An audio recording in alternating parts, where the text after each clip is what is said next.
Hello friends, हमने previous lecture में screening एवं सेडिमेंटेशन के बारे में डिस्कस किया था और आज हम म्युनिसिपल वाटर ट्रीटमेंट के अंतर्गत कोएगुलेशन क्या होता है, स्कंदन किसे कहते हैं और साथ ही इसमें कौन कौन से कोएगुलेंट्स जो हैं वो हम काम में लेते हैं, कौन कौन से स्कंदक पदार्थ काम में लिए जाते हैं और लास्ट में इस प्रक्रिया की मैकेनिज्म क्या होती है, उस मैकेनिज्म को हम समझेंगे। तो फर्स्ट ऑफ ऑल स्कंदन किसे कहते हैं, कोएगुलेशन क्या होता है और इससे पहले हम एक बार सेडिमेंटेशन क्या हम पढ़ चुके हैं, क्या होता है। सेडिमेंटेशन के द्वारा हमने लार्ज जो पार्टिकल्स थे, इंसॉल्युबल पार्टिकल्स, उनको हमने आसानी से सेटल डाउन करके और बाहर रिमूव कर दिया था, परंतु जो फाइनली डिवाइडेड पार्टिकल्स थे उनको आसानी से दूर नहीं किया जा सका।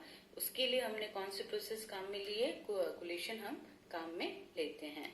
तो the process of removing finely divided suspended particles as well as colloidal impurities from the municipal water with the addition of certain chemicals is called coagulation. इसे हम स्कंदन कहते हैं।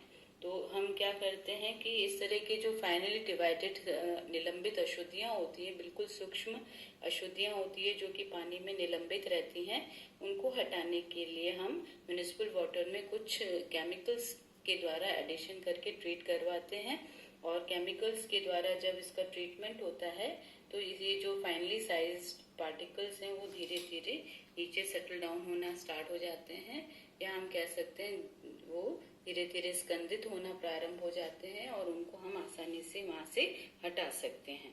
Actually, fine sized particle present in municipal water either do not settle down at all or take a long time. तो इस तरह से जो fine size particles होते हैं, हमारे एग्जांपल देते हैं, क्ले है, सिलिका है, तो ये पानी में घुले हुए रहते हैं और ये बिल्कुल भी नीचे सेटल डाउन नहीं होते हैं या इनको सेटल होने के लिए बहुत टाइम लगता है। तो इसलिए हम क्या करते हैं, उनका इस तरह की क्विक सेटलिंग करने के लिए हम उसमें कुछ सर्टेन केमिकल एजेंट्स हम उसमें पानी में डाल देते हैं म्युनिसिपल वाटर में, और उनके साथ वो केमिकल्स के साथ ये फाइनली साइज पार्टिकल्स रिएक्ट करके और वो इस तरह से नीचे की तरफ धीरे धीरे वो सेटल होना स्टार्ट हो जाते हैं। तो इस तरह के जो केमिकल एजेंट्स हम काम में ले रहे हैं उन्हें हम क्या कहते हैं, कोएगुलेंट्स कहते हैं या स्कंदक पदार्थ कहते हैं। तो इस तरह से हम अगर एग्जाम्पल लें कुछ अपने स्कंदक पदार्थ कौन कौन से हम कॉमनली यूज करते हैं, तो सम कॉमनली यूज्ड कोएगुलेंट्स आर जो एलम को हम ज्यादातर फिटकरी जिसको बोलते हैं, बहुत इसको कॉमनली यूज किया जाता है, फिटकरी को, एलम को, और साथ में एल्यूमिनियम सल्फेट भी हम इसमें काम में लेते हैं और फ्रिक्वेंटली फेरस सल्फेट को भी काम में लिया जाता है। तो एलम जो फिटकरी है बेसिकली वो क्या होता है, पोटेशियम सल्फेट और एल्यूमिनियम सल्फेट के हाइड्रेटेड सॉल्ट्स होते हैं, जलयोजित होते हैं। तो इस तरह से हम कह सकते हैं K2SO4 that is potassium sulphate, Al2SO4 का whole thrice, aluminium sulphate and 24 moles of water उसमें होते हैं। इसी तरह से एल्यूमिनियम सल्फेट की बात करें तो Al2SO4 का होल थ्राइस, और इसमें कितना पानी के मोल्स होते हैं, 18 moles of water are present. Then ferrous sulphate का फॉर्मूला होता है FeSO4 और कितने मोल्स पानी के होते हैं इसमें, 7H2 पानी के मोल्स इसमें प्रेजेंट होते हैं। तो जनरली हम जो कोएगुलेंट्स जो काम में लेते हैं, स्कंदक पदार्थ हम काम में लेते हैं, उनमें जो कॉमनली यूज्ड जो हम लेते हैं, ज्यादातर काम में लिया जाता है, दैट इज एलम या जिसको हम फिटकरी बोलते हैं। उसके बाद में इसका क्या मैकेनिज्म रहता है कोएगुलेशन का, किस तरह से स्कंदित किया जाता है, कौन कौन से प्रोसेसेस इसमें मैकेनिज्म में हम काम में लेते हैं, और जो कॉमनली काम में लिया जाता है वो दो हम पढ़ेंगे आज। पहला है स्वीप आउट करना, एकदम से बिल्कुल हटा देना सारे फाइन साइज पार्टिकल्स को, स्वीप कोएगुलेशन हम जिसको बोलते हैं। कुछ इसमें किस तरह से किया जाता है, तो इसमें कुछ कोएगुलेंट्स जो हम बात करते हैं, स्कंदक पदार्थ लेते हैं, जैसे फिटकरी ले ली हमने, react with the alkaline salts present in water and form a sticky gelatinous precipitate of aluminium hydroxide. तो इसमें क्या करते हैं, हम म्युनिसिपल वाटर के अंदर हम फिटकरी को डाल देते हैं और फिटकरी जो है वो एल्केलाइन सॉल्ट्स के साथ रिएक्ट करता है, पानी के अंदर उपस्थित एल्केलाइन क्षारीय सॉल्ट्स जो होते हैं उनके साथ रिएक्शन करता है और साथ में एक स्टिकी जिलेटिनस प्रेसिपिटेट का निर्माण करता है। और वो जिलेटिनस जो प्रेसिपिटेट बना है बहुत स्टिकी होता है, गाढ़ा होता है, चिपचिपा होता है और वो किसका होता है? एल्यूमिनियम हाइड्रोक्साइड का, AlOH का whole thrice. This sticky gelatinous precipitate then attracts the fine suspended particles। और जो म्युनिसिपल वाटर में अपने कोलाइडल पार्टिकल्स हैं, फाइन सस्पेंडेड पार्टिकल्स हैं, उनको वो अट्रैक्ट कर लेता है और अट्रैक्ट करके और वो उसके साथ बिल्कुल उसके साथ क्लब हो जाते हैं, चिपक जाते हैं और चेंज इनटू बिगर पार्टिकल्स। और मतलब हम कह सकते हैं बड़े वॉल्यूम्स में चेंज हो जाते हैं। छोटे छोटे जो सस्पेंडेड पार्टिकल्स हैं वो जिलेटिनस प्रेसिपिटेट के ऊपर जाके स्टिक हो जाते हैं और स्टिक होके एक बड़े पार्टिकल का निर्माण कर लेते हैं, बड़े वॉल्यूम्स का निर्माण कर लेते हैं और वो धीरे धीरे नीचे के बॉटम की तरफ सेटल डाउन होना स्टार्ट हो जाता है।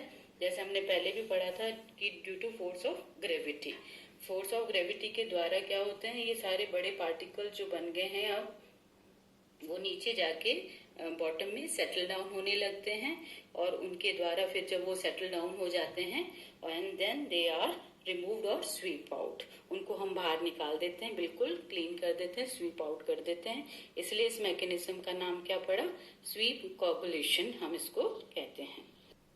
नेक्स्ट मैकेनिज्म ऑफ कोagulation is adsorption and charge neutralization. हम दूसरा जो मैकेनिज्म को स्कंदन का जो पढ़ेंगे वो है चार्ज न्यूट्रलाइजेशन करना।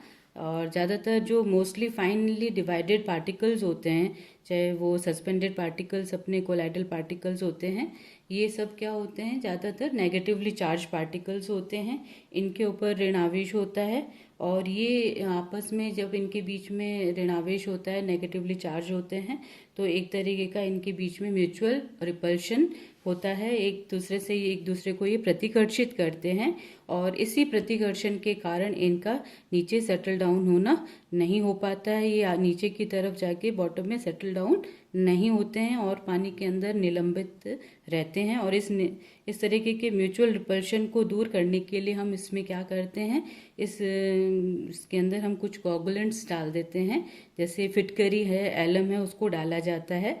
When coagulants like alum are added in water, they get hydrolyzed and form a sticky gelatinous precipitate of aluminium hydroxide।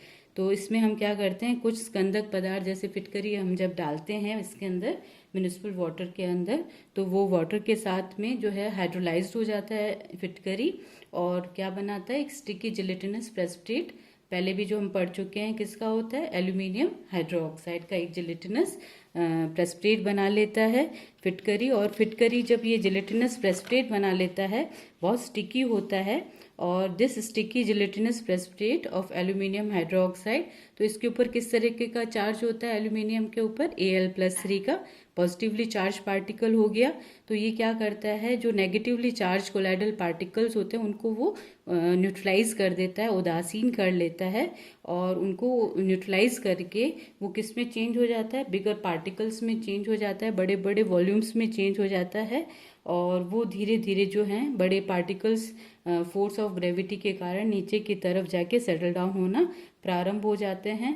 तो हम ये कह सकते हैं कि जो एल्यूमिनियम हाइड्रोक्साइड बना है, स्टिकी जिलेटिनस प्रेसिपिटेट बना है, उसके अंदर हमारे पास कौन सा चार्ज है? पॉजिटिवली चार्ज पार्टिकल्स हैं, एल्यूमिनियम +3 चार्ज है उसके ऊपर और वो क्या होता है? नेगेटिवली चार्ज जो अपने कोलाइडल पार्टिकल्स है उनको न्यूट्रलाइज कर देता है, रिएक्ट कर लेता है और न्यूट्रलाइज करके उनको बड़े पार्टिकल्स में चेंज कर देता है और ये जो बड़े पार्टिकल्स हैं वो धीरे धीरे जाके नीचे सेटल डाउन होना स्टार्ट हो जाते हैं और फिर हम उनका रिमूवल आसानी से कर सकते हैं।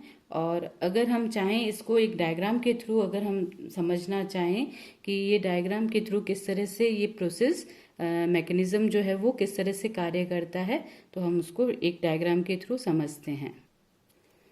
इस कोगुलेशन टैंक के अंदर हमने क्या ले लिया? म्युनिसिपल वाटर ले चुके हैं और इसमें छोटे छोटे फाइनली डिवाइडेड पार्टिकल्स जो हैं वो हमें नज़र आ रहे हैं। सस्पेंडेड निलंबित जो पार्टिकल्स हैं, कोलाइडी कण जो हैं, वो हमें छोटे छोटे सूक्ष्म कण नज़र आ रहे हैं इसके अंदर।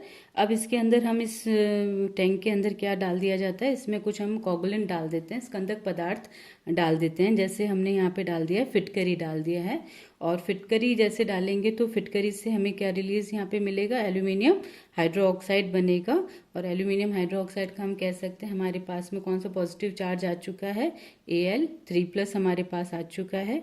और ये जो एल्यूमिनियम बना है, स्टिकी जिलेटिनस प्रेसिपिटेट बना एल्यूमिनियम हाइड्रोक्साइड का, ये जो एल्यूमिनियम अपना +3 है, ये क्या करता है कि ये सस्पेंडेड जो पार्टिकल्स हैं, सारे के सारे फाइनली डिवाइडेड सस्पेंडेड पार्टिकल्स को अपने ऊपर स्टिक कर लेता है और इस तरह से बिगर वॉल्यूम्स में चेंज हो जाता है, बिगर पार्टिकल्स में चेंज हो जाते हैं। और ये जो बिगर पार्टिकल्स हैं धीरे धीरे क्या करते हैं, नीचे की तरफ सेटल डाउन होने लगते हैं। इस तरह से अभी हमने देखा कि ये नीचे की तरफ धीरे धीरे सेटल डाउन होने लगे हैं। और इस तरह से हम ये जब नीचे इजीली सेटल हो जाते हैं, पूरे बॉटम के अंदर बैठ जाते हैं due to force of gravity. और जब फोर्स ऑफ ग्रेविटी के कारण ये जब नीचे सेटल डाउन हो रहे हैं तो इनको हम आसानी से वहाँ से रिमूव कर सकते हैं। तो इस तरह से हम कोआगुलेशन के द्वारा हम देख रहे हैं कि जो फाइन पार्टिकल्स थे सारे के सारे, चाहे वो कोलाइडल कण थे या अपने वैसे सस्पेंडेड इम्प्योरिटीज थी, उनको हमने इजीली केमिकल के साथ रिएक्ट करवा के और उनको बड़े पार्टिकल्स में चेंज कर लिया। और बड़े पार्टिकल्स में चेंज करके हम उनको इजीली वहाँ से रिमूव कर देते हैं, स्कंदित कर देते हैं और हटा देते हैं। और इसी प्रोसेस को हम क्या कहते हैं, कोआगुलेशन कहा जाता है। Thank you.